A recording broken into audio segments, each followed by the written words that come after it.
近期，美国和菲律宾的安全官员同意将一套美国低空中程导弹系统无限期部署在菲律宾北部。菲律宾外交部长马纳洛宣称，菲方正考虑让低空导弹系统继续部署在菲律宾北部，直到明年4月。届时，美国和菲律宾军队将再次举行年度肩并肩大规模作战演习，此举引发周边国家高度警惕。当地时间28号，王毅在纽约会见韩国外长赵对烈时强调，美国在本地区部署中导，破坏地区和平稳定，不符合地区国家利益。同时，王毅也表示，朝鲜半岛不能生战生乱，维护半岛和平稳定符合各方共同利益。中方将继续劝和促谈，为实现半岛长治久安发挥建设性作用。值得注意的是，这是两位外长在短短4个月时间里进行的第3次会晤。据韩联社报道，中韩两国外长会晤长达45分钟，双方商定在今年11月以及明年的 APEC 领导人非正式会议等多边舞台上保持高层交流势头，并争取取得实质性成果。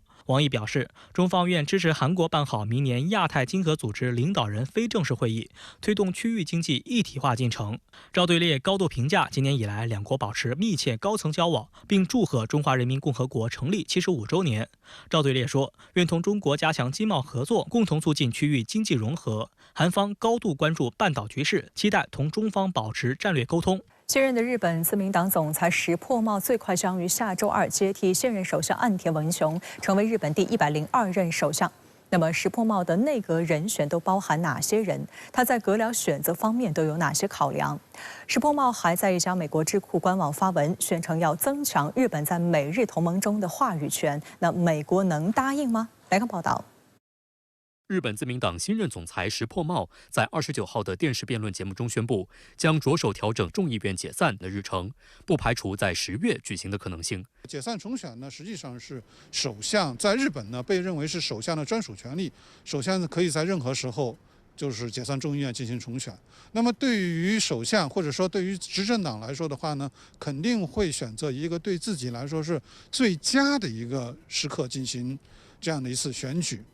虽然石破茂并未公布最终的人事名单，但据日媒披露，其内阁以及党内高层人选名单已经初步成型。据悉，前首相菅义伟或将出任自民党副总裁，由前任首相出任自民党副总裁是该党的传统。有消息人士表示，菅义伟已经同意。菅义伟虽然出任日本首相仅约1年，但他在那之前曾担任内阁官房长官长达8年，可以说是自民党内的百事通。日本共同社认为，石破茂通过启用重量级人物，可以稳定其薄弱的党内基础。现任自民党副总裁麻生太郎已经84岁高龄，显然难以胜任重要行政职位。此外，自民党总务会长森山裕或将出任自民党干事长，前官房长官加藤胜信有可能出任财务相，前防卫相小野寺五典或将担任政务调查会长。而在这次总裁选举中获得最多议会票数的前环境相、前首相小泉纯一郎的儿子小泉进次郎，有可能出任自民党选举对策委员长。一般日本的这个新首相在人事任命上，在第一次的人事任命上呢，有2种方向，一种的话呢叫论功行赏，一种的话呢叫笼络对手。尤其受到日本媒体关注的是，在第1轮投票中风头压过石破茂的高市早苗。据悉，石破茂邀请他担任党内4大职务中的总务会长，但遭到高市早苗的拒绝。针对有记者问起此事，高市早苗冷冷回答称：“我就当个普通党员，支持吧。”高市早苗最后是拒绝了，甚至说要拒绝所有让他入阁的这种邀请。那么实际上他是希望跟那个石破茂来保持一定的这个距离，来为他将来在这个政治上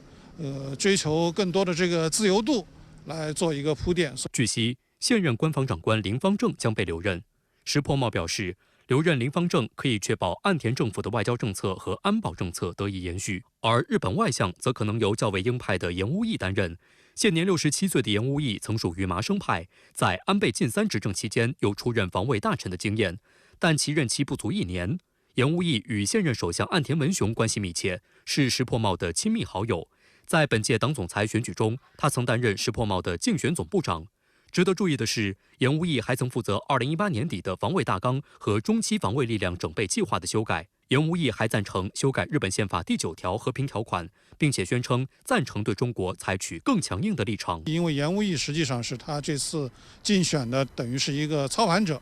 那么这个肯定要论功行赏。那么留任林方正的这个目的，肯定是为了感谢岸田文雄在第2轮之中，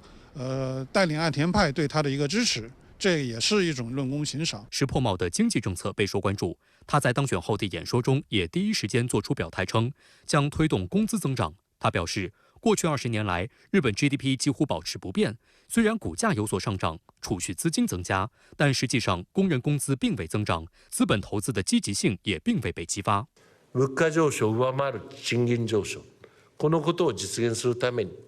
新しい資本主義にさらに加速度をつけてまいりたいと思っております。27号，石破茂在一档电视节目中暗示，将沿袭岸田政府的经济刺激路线，包括保持货币宽松的大方向。但他27号的当选却导致日本金融市场震荡。当天，日经225指数期货遭遇重创，盘中一度大跌超过2000点。触发熔断机制，日元汇率也上演大逆转，对美元大幅飙升，不利于日本商品出口。对于石破茂来说的话呢，经济肯定是他最主要的一个要执政的一个努力的这个方向。那么他的这个经济政策呢，实际上跟岸田之前提出的这个经济政策是有很多相通的这个之处。